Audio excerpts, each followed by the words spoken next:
first book of the Bible, there's a story about two brothers, Cain and Abel. They were the sons of Adam and Eve, the very first people.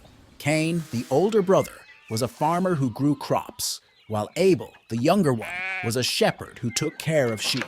One day, both Cain and Abel decided to give gifts to God. Abel gave the best part of his sheep, and God was really happy with his gift. But Cain just gave some of his fruits, not the best ones, and God wasn't as pleased with his gift.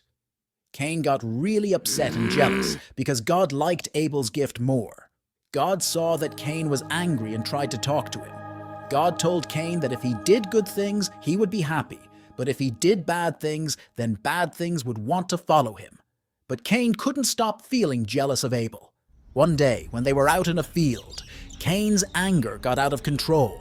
He took a rock and threw it at Abel. It hit so hard that Abel died from the impact. When God asked Cain where Abel was, Cain said, "I don't know. Am I supposed to look after my brother all the time?" But God knew what had happened. God told Cain that because he had killed his brother, life would be really hard for him from now on. He wouldn't be able to grow crops anymore, and he would have to move away and live in a different place. Cain expressed his concern that his punishment was too great to bear, and that others might kill him for his deed. In response, God put a mark on Cain to protect him, so that no one who found him would harm him.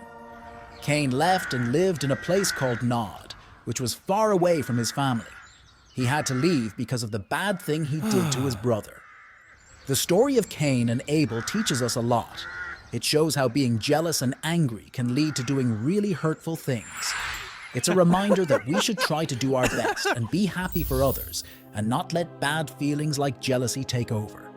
The story also shows that even when people do bad things, God still cares about them and wants to keep them safe.